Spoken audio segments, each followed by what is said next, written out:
Good morning, student. We have already read about the poem Dust of Snow in the class, but today we will discuss about the summary and the poetic devices. Although we have done the poetic device in the classroom on Saturday, but on that day many students were absent. That's why I am revising these poetic devices so that each and every student will be able to learn it. First of all, summary.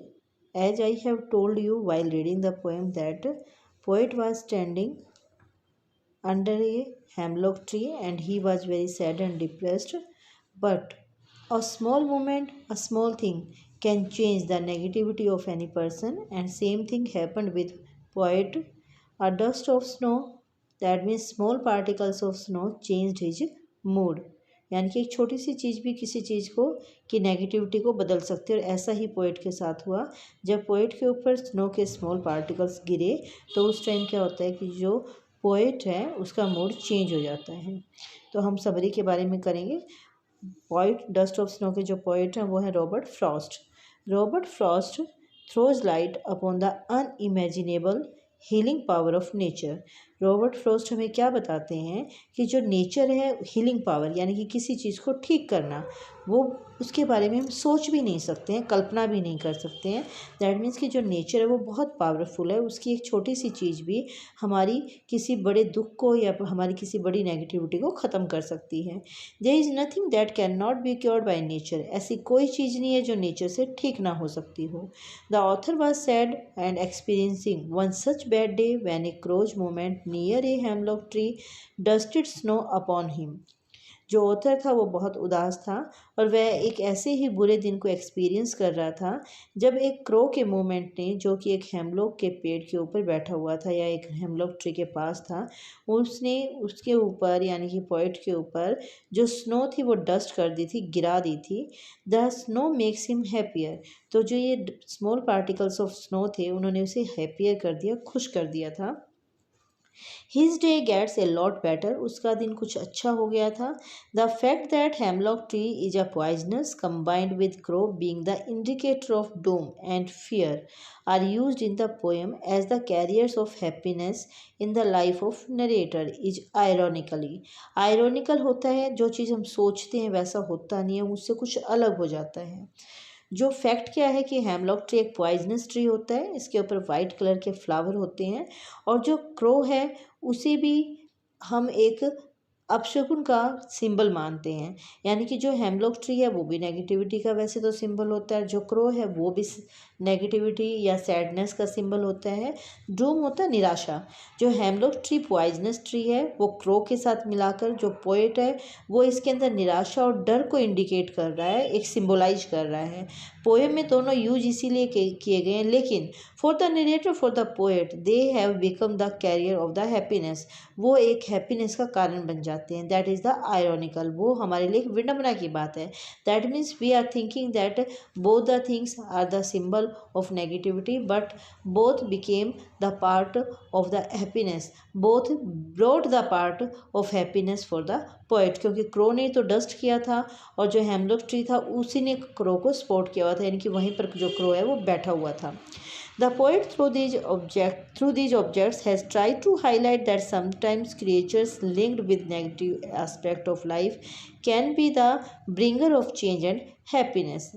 इन चीज़ों से जो poet है उसने ये highlight करने की कोशिश की है कि कई बारी कोई चीज़ नेगेटिविटी से जुड़ी हुई हो सकती है, लेकिन वो किसी बदलाव का कारण भी बन सकती है।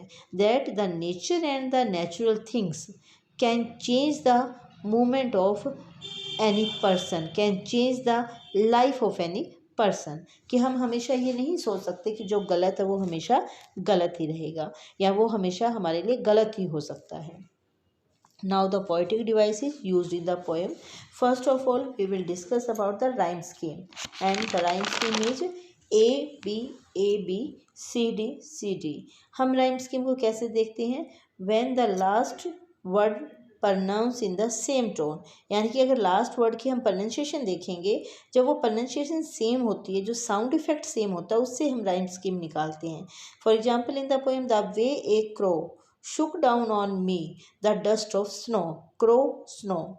Me, tree. That means AB, AB. In the same way, in the second stanza, hard, part, mood, rude. That means कि जो आपकी साउंड इफेक्ट है at the end of each line has the same effect, यानी कि अगर आप देखें first and third line has the same sound effect, second and fourth line has the same sound effect. So the rhyme scheme will be A B A B C D C D. Alliteration, repetition of the same letter or the sound, or you can say the consonant sound at the beginning of the closely connected words. पास पास लिखे हुए words के जो first यानी कि beginning of the letter, यानी कि जब हम कोई लेटर लिखते हैं तो उसका जो फर्स्ट वर्ड होता है अगर उनका साउंड इफेक्ट एक जैसा होता है या वो लेटर एक जैसा होता है तो वहाँ पर हम एलिट्रेशन कहते हैं. Has given my heart, H sound. Saved, some, S sound is repeated here, and that's why alliteration is used here. Assonance, as I have told, as I have given you the lecture on poetic devices, we have already done in the notebook all about poetic devices, and you have already read about it, the repetition of the vowel sound throughout the line or the poem, that is called the assonance. अगर पूरी किसी line के अंदर या हम उस पूरे stanza के अंदर अगर हम रिपीटिशन ऑफ वोवल साउंड देखते हैं तो वहाँ पर assonance होता है.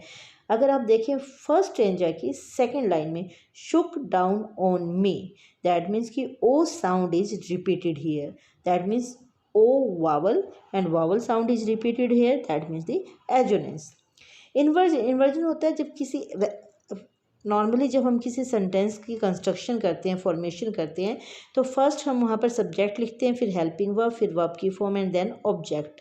अ complete sentence is formed like the same way कि हम सब्जेक्ट, हेल्पिंग वर्ब, वर्ब की form and object. But sometime क्या होता है कि जो पोएट है वो पोएम में स्पेशल इफेक्ट क्रिएट करने के लिए जो ऑर्डर है इनका वो चेंज कर देता है. दैट मीन्स कि when the structure of a sentence is changed by the poet to create rhyme or a special effect, यानी कि कोई स्पेशल इफेक्ट क्रिएट करने के लिए या कोई राइम स्कीम इफेक्ट क्रिएट करने के लिए पोएट जो है वो जो वर्ड ऑर्डर है, जो सेंटेंस के अंदर ऑर्डर आना चाहिए, जैसे कि कहीं पर वो सब्जेक्ट को लास्ट में रख दिया, हेल्पिंग वर्ब को फर्स्ट पहले रख दिया या वर्ब की फॉर्म को पहले, दैट मीन्स कि ऑर्डर जो है वो चेंज कर देता है ताकि राइम स्कीम बन जाए या कोई स्पेशल इफेक्ट क्रिएट हो उसके, तो उसे हम इन्वर्जन कहते हैं. जैसे has given my heart a change of mood, यानी कि अगर देखा जाए तो इस सेंटेंस प्रॉपर इस तरह हो सकता था, my heart has been given a change of mood. That means कि जो इसके अंदर हेल्पिंग वर्ब है वो पहले लिख दी है और जो सब्जेक्ट है वो बाद में है. That means to create the heart and part, to create the rhyme scheme in the poem. And the last enjambment. Enjambment होता है कि जब कोई sentence from beginning to end in the stanza continue करता है एक लाइन से दूसरी लाइन में विदाउट एनी पंचुएशन मार्क, किसी भी पंचुएशन मार्क के बिना जब वो सेंटेंस एक लाइन में स्टार्ट यानी कि स्टार्टिंग टू एंड एक लाइन से नेक्स्ट लाइन में कंटिन्यू करता रहता है और कहीं पर फुल स्टॉप या कोमा नहीं होता है तो उसे हम अनजेबमेंट कहते हैं. इस पोएम में जैसे है कि the way A crow on a hemlock tree Shuk down on me, आप देखेंगे फर्स्ट और सेकंड स्टेंजा में जब एक पूरा स्टेंजा हमारे पास आ रहा है तो उसमें कहीं भी कोमा नहीं है, कहीं भी फुल स्टॉप नहीं है, एंड दैट इज़ द अनजेबमेंट. ये जो है पूरी पोएम में यूज किया गया है, स्टेंजा फर्स्ट में भी किया गया है और स्टेंजा सेकंड में भी किया है. So the students you will write and learn the summary and poetic device of the poem and you will send your homework for checking regularly to me. आप इसे स्किप नहीं करेंगे कि सोचें इकट्ठा, नहीं, आप रोज़ का काम रोज़ सेंड करेंगे बेटा. It will be easy for me to check and it will easy for you to learn. Thank you.